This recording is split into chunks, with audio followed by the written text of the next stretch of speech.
Everyone. आज हम लोग पढ़ेंगे राष्ट्रीयकृत बैंक के यानी कि नेशनलाइज बैंक। कल हम लोगों ने आरबीआई के बारे में देखा, तो मेनली हम लोग यहाँ पर देख रहे हैं कि जो वित्तीय संस्थाएं होती है ना हमारी, अगर आप देखो ये टॉपिक वैसे सभी एग्जाम में मिल जाता है, सभी एग्जाम में पूछ लिया जाता है इसमें से, तो जो भी कोई देख रहा हो सबके लिए उपयोगी है। लेकिन अगर हम बात करें अभी जो लोग एमपीएससी प्री की तैयारी कर रहे हैं, तो एमपीपीएससी प्री में जो यूनिट 6 है, ठीक है, उसमें भारतीय अर्थव्यवस्था और उसके अंतर्गत क्या है, वित्तीय संस्थाएं। ठीक है, तो वित्तीय संस्थाओं के अंतर्गत कल हमने क्या पढ़ा था कि बैंक जो होती है वो हमको क्या प्रोवाइड कराती है, वित्त प्रोवाइड यानी कि लोन प्रोवाइड कराती है। ठीक है, साथ ही साथ क्या है, हमारी जमा को स्वीकार करती है। तो जिन्होंने नहीं देखा वो कल वाला वीडियो हमारा देख लेना, तो उनको अच्छे से समझ में आएगा। ठीक है, और जो पहली बार हमारे चैनल को देख रहे हो वो सबसे पहले तो सब्सक्राइब कर ले और लाइक का बटन दिया होगा उसको लाइक कर दे। चलो स्टार्ट करते हैं हम क्या राष्ट्रीयकृत बैंक के। ठीक है, तो मैं बता दूं कि बैंक क्या होती है। देखो इसमें राष्ट्रीयकृत बैंक क्या होती है, बैंक क्या है, एक ऐसी संस्था है। ठीक है, बैंक क्या है, एक ऐसी संस्था है जो हमारे द्वारा क्या हम जो जमा इसमें क्या करते हैं, अपना पैसा जमा कर सकते हैं। ठीक है, यानी हमारे द्वारा एकत्रित जो जमा है उसको ये स्वीकारती है और हमको क्या बदले में ऋण प्रोवाइड कराती है, यानी लोन देती है। अब लोन जो होते हैं दो प्रकार के होते हैं, क्या होते हैं, दीर्घ अवधि के और क्या होता है लघु अवधि के, यानी कि शॉर्ट टर्म लोन।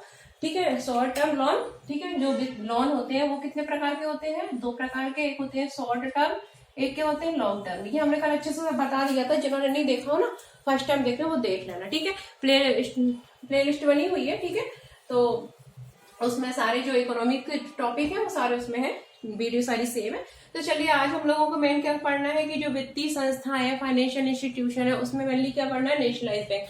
तो सबसे पहले आपको बता दें कि राष्ट्रीयकृत बैंक यानी नेशनलाइज बैंक क्या होती है।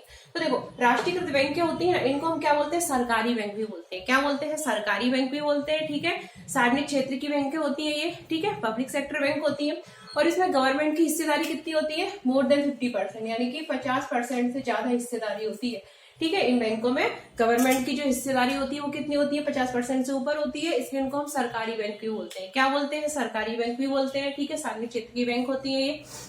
ठीक, अगर हम बात करें हमारे भारत में वर्तमान में इनकी संख्या कितनी है, तो हमारे भारत में वर्तमान में इनकी संख्या कितनी है, 12 है। कितनी है, 12। ये भी पूछ लिया सकता है कि राष्ट्रीयकृत बैंकों की संख्या भारत में वर्तमान में कितनी है, तो 12 है। ठीक है, अब देखो अगर हम बात करें कि कौन कौन सी राष्ट्रीयकृत बैंक के वर्तमान में भारत में विद्यमान है, तो इस पर भी प्रश्न कई बार बन गए हैं और पूछे भी गए हैं कई एग्जामों में। ठीक है, तो ध्यान से देखो, ये मैंने लिस्ट बना रखी है, ये 12 हमारी क्या है भारत में राष्ट्रीयकृत बैंक है यानी नेशनलाइज बैंक है। इनको हम सरकारी बैंक भी बोल सकते हैं, जिनमें गवर्नमेंट की हिस्सेदारी कितनी होती है, 50% से ज्यादा होती है। सबसे पहले क्या है, सबसे पहले नंबर पे है बैंक ऑफ बड़ौदा। क्या है, बैंक ऑफ बड़ौदा। ठीक है, बैंक ऑफ बड़ौदा। अब देखो ये पूछ लिया जा सकता है, कैसे पूछा जाएगा, ये पूछा जाएगा कि उपरोक्त में से किस बैंक का जो हेडक्वार्टर है वो कहाँ पर है, तो आपको हेडक्वार्टर याद रखने हैं। ठीक है, बैंक ऑफ बड़ौदा क्या है, एक राष्ट्रीयकृत बैंक है जिसका हेडक्वार्टर कहाँ पर है, मुंबई में है। ठीक है, सेकंड नंबर की बैंक है बैंक ऑफ इंडिया, जिसका हेडक्वार्टर कहाँ पर है, मुंबई में। ठीक है, फिर क्या है बैंक ऑफ महाराष्ट्र, इसका हेडक्वार्टर कहाँ है, नागपुर में। याद रखना कि महाराष्ट्र, तो महाराष्ट्र में नागपुर से रिलेटेड है, तो मतलब महाराष्ट्र में होगा। ठीक है, केनरा बैंक का हेडक्वार्टर कहाँ है, नागपुर में। ठीक है, याद रखना है, इसमें कोई समझने की नहीं है, याद करना है आपको। फिर है सेंट्रल बैंक ऑफ इंडिया का हेडक्वार्टर कहाँ पर है, मुंबई में। ठीक है, फिर है इंडियन बैंक का हेडक्वार्टर कहाँ पर है, चेन्नई में है। इंडियन ओवरसीज बैंक, इसका हेडक्वार्टर कहाँ पर है, इसका भी चेन्नई में है। ठीक है, इंडियन दोनों बैंकों के हेडक्वार्टर कहाँ पर है, चेन्नई में है, याद रख लेना। Indian bank, Indian overseas bank कहाँ पर है, चेन्नई में। सॉरी, बैंक ऑफ महाराष्ट्र का कहाँ है, नागपुर में। केनरा बैंक का भी नागपुर में। Bank of Baroda Mumbai and bank of India Mumbai. ठीक है, उसके बाद क्या है, Punjab national bank, most important bank Punjab national bank. कई जो लोग बैंकिंग के एग्जाम दे रहे होंगे उसमें तो कई बार पूछा गया, और अदर जो एग्जाम है, क्योंकि हमारे में राष्ट्रीयकृत बैंकों का टॉपिक है तो हमारे में भी पूछ लिया जा सकता है। ठीक है, कई बार अदर जो स्टेट एग्जाम होते हैं उनमें भी पूछा गया, चाहे पुलिस के, एसएससी के हो या व्यापम की तैयारी करो, यूपी पीसीएस हो, कई एग्जाम में पूछ लिया गया पंजाब नेशनल बैंक का हेडक्वार्टर कहाँ है। तो याद रखना पंजाब नेशनल बैंक का हेडक्वार्टर कहाँ पर है, नई दिल्ली में है। वही पंजाब एवं सिंध बैंक का हेडक्वार्टर कहाँ पर है, ये भी नई दिल्ली में है। ठीक है, पंजाब के दोनों कहाँ पर है, नई दिल्ली में है। यूको बैंक का हेडक्वार्टर कहाँ पर है, कलकत्ता में है। ठीक, उसके बाद 11वें नंबर की बैंक क्या है, यूनियन बैंक ऑफ इंडिया का हेडक्वार्टर कहाँ है, मुंबई में है। वही भारतीय स्टेट बैंक, बहुत महत्वपूर्ण है, भारतीय स्टेट बैंक, इसका हेडक्वार्टर कहाँ पर है, मुंबई में है। ठीक है, ये कई बार पूछे गए हैं, पंजाब नेशनल बैंक एंड भारतीय स्टेट बैंक, और इनमें से भी एक दो के पूछ लिए गए, यूको बैंक का भी पूछ लिया गया है कभी कभी। ठीक है, बैंक के हेडक्वार्टर आप रखने आपको। देखो मुंबई में कितने के, मुंबई में 1 2 3, ठीक है, और 4 5 भारतीय स्टेट बैंक का मुंबई में है, यूनियन बैंक का मुंबई है, bank of Baroda, bank of India का मुंबई में है, और क्या है, सेंट्रल बैंक ऑफ इंडिया का कहाँ पर है, मुंबई में। यानी 5 बैंकों के मुंबई में है, 2 के कहाँ पर है, नागपुर में है, ठीक है। 2 के कहाँ है, चेन्नई में है, नई दिल्ली में, ठीक है। Punjab national bank Punjab and से पंजाब वालों के दोनों के कहाँ, नई दिल्ली में है। यूको बैंक का कोलकाता में हो गई है। ये क्या है, हमारी जो देश में राष्ट्रीयकृत बैंक है वर्तमान में कितनी है, 12 है, ठीक है। एसबीआई सहित, ठीक है, एसबीआई सहित अगर हम देखें तो कितनी है, 12 है, यानी कि 11 और प्लस एक एसबीआई, ठीक है। तो राष्ट्रीयकृत बैंक के वर्तमान में कितनी है, 12 है, ठीक है। अब इसमें प्रश्न क्या बनता है, ये तो बन ही जाएगा कि कौन कौन से उपरोक्त में से राष्ट्रीयकृत बैंक है और उनके हेडक्वार्टर है। अब देखो कुछ महत्वपूर्ण प्रश्न, ये जो राष्ट्रीयकृत बैंक है ना, इनका सबसे पहली बार इनका राष्ट्रीयकरण यानी कि नेशनलाइजेशन कब किया गया था, ठीक है, ये भी प्रश्न बनता है। तो आपको याद होना चाहिए कि जो राष्ट्रीयकृत बैंक है उनका सबसे पहली बार, ठीक है, नेशनलाइजेशन कब किया गया था, 1969 में किया गया था। कब किया गया था, 1969 में। वही दूसरी बार इनका जो राष्ट्रीयकरण है, नेशनलाइजेशन, वो कब किया गया था, 1980 में, ठीक है। ये क्या किया गया था, राष्ट्रीयकरण, ठीक है। जो राष्ट्रीयकृत बैंक हैं उनका राष्ट्रीयकरण यानी कि नेशनलाइजेशन पहली बार कब किया गया था, 1969 में। दूसरी बार कब किया गया था, 1980 में, ठीक है। 19 जुलाई 1969 को पहली बार, 19 जुलाई या 19 जुलाई इसमें ना, 19 जुलाई 1969 को पहली बार जो राष्ट्रीयकृत बैंक है उनका नेशनलाइजेशन किया गया था। वही सेकंड बार क्या, अप्रैल में, अप्रैल 1980 में इसका नेशनलाइजेशन किया गया था। ये भी कई बार पूछा गया है, ठीक है। बाकी आप कुछ भी पढ़ते रहो ना, कुछ नहीं पूछा जाता। आप पेपर उठा के देखना, पुराने पेपर, पीएससी ऐसे क्वेश्चन पूछते नहीं। आप पूरा बैंकिंग पढ़ लो भाई, आपको बैंक का एग्जाम थोड़ा देना है कि आप पूरी बैंकिंग पढ़ रहे हो, ठीक है। तो हमें वही पढ़ना है जो टॉपिक क्या है मेंशन है, ठीक है। और जो अदर एग्जाम की तैयारी कर रहे हो उसमें भी यही प्रश्न पूछे जाते हैं, ठीक। तो देखो नेशनलाइज बैंक कितनी है, 12 है, एसबीआई सहित 11 प्लस 1 एसबीआई। और नेशनलाइज बैंक में गवर्नमेंट की हिस्सेदारी मोर देन 50% होती है, क्योंकि इसमें सरकार की हिस्सेदारी ज्यादा होती है, इसको सरकारी बैंक भी बोलते हैं, ठीक है। सार्वजनिक क्षेत्र की बैंक होती है ये नाम है bank of Baroda, bank of India, bank of Maharashtra, ठीक है। उसके बाद अगर हम देखें तो Canara bank, central bank of India, Indian bank, Indian overseas, Punjab bank, Punjab national bank, Punjab and Sindh bank, UCO bank and union bank of India, Bharatiya state bank, ठीक है। यूको बैंक ऑफ इंडिया भी महत्वपूर्ण है, यूनियन बैंक भी महत्वपूर्ण, यूनियन में ज्यादा महत्वपूर्ण है यूको से, ठीक है। अब देखो जो नेशनलाइज बैंक है उसका सबसे पहले राष्ट्रीयकरण कब किया गया था, इनका सबसे पहली बार राष्ट्रीयकरण किया गया था जुलाई 1969, ठीक है। 1969 में कब किया गया था, 1969 में, 19 जुलाई 1969 में। और दूसरी बार इनका राष्ट्रीयकरण कब किया गया था, इनका राष्ट्रीयकरण किया गया था अप्रैल 1980 में। कब किया गया था, अप्रैल 1980 में राष्ट्रीयकरण। दूसरी बार, पहली बार कब किया गया था, जुलाई 1969 में, ठीक है। पहली बार कब किया गया था, जुलाई 1969 में, और दूसरी बार किया गया था अप्रैल, ठीक है, अप्रैल 1980 में। कब किया गया था, अप्रैल 1980 में दूसरी बार नेशनलाइजेशन किया गया था। अब देखो इसमें और महत्वपूर्ण चीज क्या है, महत्वपूर्ण चीज ये है कि बैंक ऑफ बड़ौदा, आपने बैंक ऑफ बड़ौदा का नाम सुना है, बैंक ऑफ बड़ौदा, ये रही बैंक ऑफ बड़ौदा, ठीक है। हेडक्वार्टर कहाँ है, मुंबई में। तो 2 बैंकें थी, एक थी देना बैंक और दूसरी थी विजया बैंक।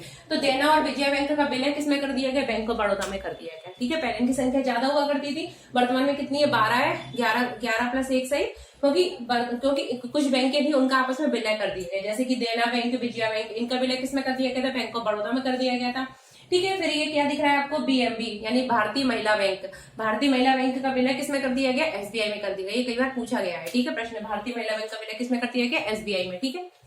2017 में किया गया था, याद रखना। अच्छा, जो भी कोई वीडियो देख रहा हो ना, सबसे पहले तो सब्सक्राइब कर दो जिसने नहीं किया हो, ठीक है। क्योंकि जैसे हमारा इकोनॉमिक्स का टॉपिक कंप्लीट हो जाएंगे ना, उसके बाद हम लोग है ना या तो कंप्यूटर स्टार्ट कर देंगे या फिर आप लोग बताओ क्या स्टार्ट करना, तो वो स्टार्ट कर देंगे। जो एमपीपीएससी में जो 10 यूनिट है ना, कोई से भी 1 यूनिट स्टार्ट कर देंगे, ठीक है, पूरी यूनिट।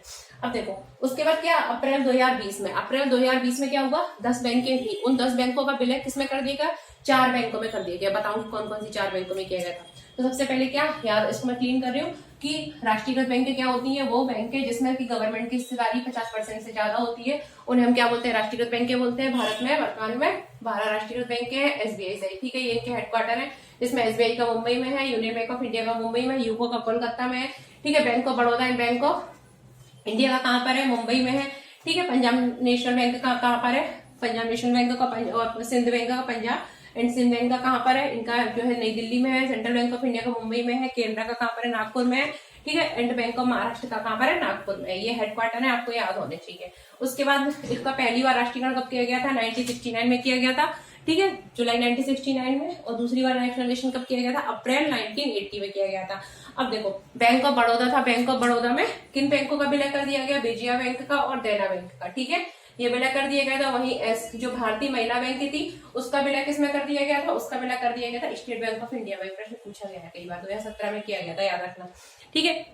उसके बाद 2020 में 10 बैंकों का विलय 4 बैंकों में कर दिया गया था। आपको 4 बैंक कौन कौन सी थी वो पूछ ली जाती है, याद रखना, केनरा बैंक, ठीक है, केनरा बैंक, ठीक, केनरा बैंक। इसके बाद थी पंजाब नेशनल बैंक, कौन सी, Punjab national bank, Punjab national Bank, ठीक है। 4 बैंकों में विलय किया गया था, तो हमको 4 बैंकों के नाम याद रखने हैं, ठीक है। पहली क्या थी, केनरा बैंक, दूसरी क्या थी, पंजाब नेशनल बैंक, फिर तीसरी क्या थी, इंडियन बैंक। कौन सी बैंक थी इंडियन बैंक, ठीक है। फिर क्या थी, इंडियन बैंक, इंडियन बैंक, ठीक है। एंड लास्ट जो बैंक की थी उसका नाम था यूनियन बैंक। क्या नाम था, यूनियन बैंक। लास्ट वाली बैंक कौन सी थी, यूनियन बैंक। ये वर्तमान में है ही, हमने भी देखा था अपनी लिस्ट में, यूनियन बैंक, ठीक है। तो 2020 में 10 बैंकों का विलय इन 4 बैंकों में कर दिया गया था। आपको बस ये 4 नाम याद होने चाहिए, कौन कौन सी, Canara bank, Punjab national bank, Indian bank, union bank, ठीक है। तो ये होगी क्या, बैंकों का नेशनलाइजेशन।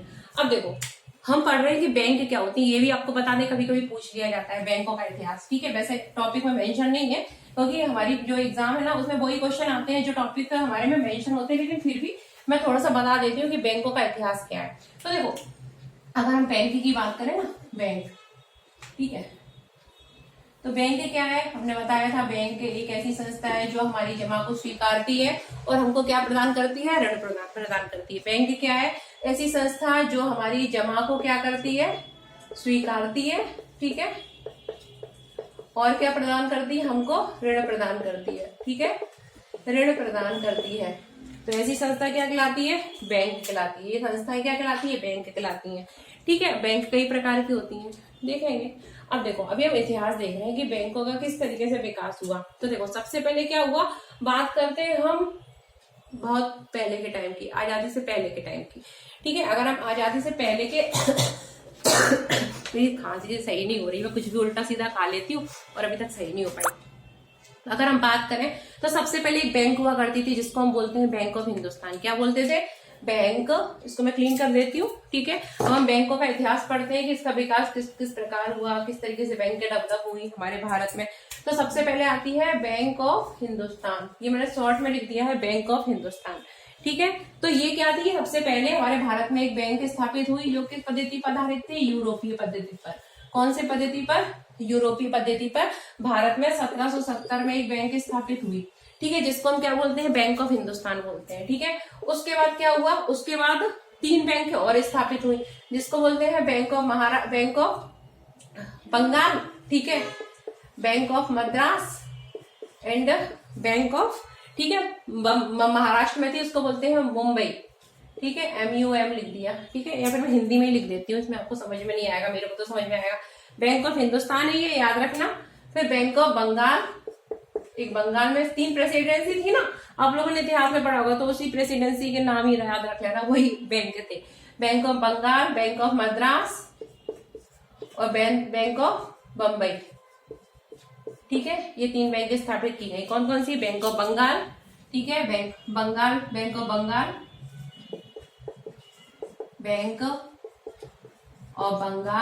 फिर बैंक ऑफ मद्रास और बैंक ऑफ बम्बई, ठीक है। ये पूछ लिया जा सकता है कभी कभी। तो सबसे पहले यूरोपीय पद्धति पर आधारित पहली बैंक कौन सी थी, बैंक ऑफ हिंदुस्तान थी, ठीक है, याद रखना। उसके बाद bank of Bengal, bank of Madras और बैंक ऑफ बम्बई की स्थापना हुई। वही बैंक ऑफ बंगाल कब बनी, 1806 में। कब स्थापित की गई भारत में, हमारे 1806 में। बैंक ऑफ, अगर हम मद्रास की बात करें तो बैंक ऑफ मद्रास स्थापित की गई थी 1843 में और बैंक ऑफ बम्बई स्थापित की गई 1840 में, ठीक है। आपको ये याद रखना है, कभी कभी पूछ लिया जा सकता है, ठीक है। बैंक ऑफ बंगाल की स्थापना कब हुई, 1806 में हुई। बैंक ऑफ मद्रास 1843 और बैंक ऑफ बम्बई की स्थापना कब हुई, 1840 में, ठीक है। मैंने अगर लाइन से लिखो तो इसको पहले लिख लेना, ठीक है। बैंक ऑफ बंगाल कब स्थापित हुई, 1806 में। बैंक ऑफ मद्रास 1843 और बैंक ऑफ बम्बई की स्थापना 1840 में हुई, ठीक है। ये भी क्या थी, विदेशी बैंक, मतलब भारतीय बैंक तो थी नहीं ना, भारतीय की हिस्सेदारी तो इनमें थी नहीं, ठीक है। इसके बाद क्या हुआ, एक बैंक, इसके बाद अगर हम विकास क्रम में बात करें तो उसके बाद इंपीरियल बैंक ऑफ इंडिया की स्थापना हुई, ठीक है। एक और देख लो, अवध बैंक। ठीक है, एक बैंक स्थापित हुई जिसको हम बोलते हैं अवध कॉमर्शियल बैंक। इसके बाद बैंकों के विकास में अगर हम देखें तो इसके बाद हमारी कौन सी बैंक स्थापित होती है? Awadh commercial bank. कौन सी? अवध बैंक। ठीक है, अवध कॉमर्शियल बैंक। ठीक है, अब ये जो बैंक थी ना अवध कॉमर्शियल बैंक, ये कब स्थापित हुई? ये जो बैंक थी ये स्थापित हुई 1881 में। कब स्थापित हुई? 1881 में, अवध कॉमर्शियल बैंक। और ये जो बैंक थी ना इसमें भारतीयों की थोड़ी बहुत हिस्सेदारी थी। यहाँ तक तो भारतीयों की कुछ हिस्सेदारी थी नहीं, सब विदेशी हिस्सेदारी थी। विदेशी बैंक टोटली थी, लेकिन मतलब विदेशी हिस्सेदारी थी 100%। लेकिन ये अवध कॉमर्शियल बैंक जो 1881 में हमारे भारत में स्थापित हुई ना, इसमें क्या था? विदेशियों की हिस्सेदारी तो थी, साथ में इसमें भारतीयों की भी थोड़ी बहुत हिस्सेदारी थी। ठीक है, मतलब भारतीयों की हिस्सेदारी पर आधारित पहली बैंक कौन थी? Awadh commercial bank. लेकिन पूर्ण रूप से भारतीय हिस्सेदारी पर आधारित नहीं थी। ठीक है, याद रखना 1881 में स्थापित होती है। उसके बाद कौन स्थापित होता है? इसके बाद अगर हम बात करें तो देखो, इसके बाद इसको मैं कलर चेंज कर लेती हूँ थोड़ा। ठीक है, पंजाब नेशनल बैंक। ठीक है, पंजाब नेशनल बैंक कब स्थापित हुई? 1894 में। ठीक है, पीएनबी। ठीक है, ये वाली जो बैंक थी ना, ये वाली बैंक, ये जो थी पूर्णतः भारतीय हिस्सेदारी पर आधारित बैंक थी। सबसे पहले अगर हम अगर देखें इतिहास तो बैंक ऑफ हिंदुस्तान, इसको मैं पूरे लिख देती हूँ। क्या ये? Bank of Hindustan. Bank of Hindustan. ठीक है, बैंक ऑफ हिंदुस्तान जो था इसमें क्या था कि पहली यूरोपीय बैंक थी, भारत में स्थापित की गई 1770 में। उसके बाद बैंक ऑफ बंगाल की स्थापना हुई, बैंक ऑफ मद्रास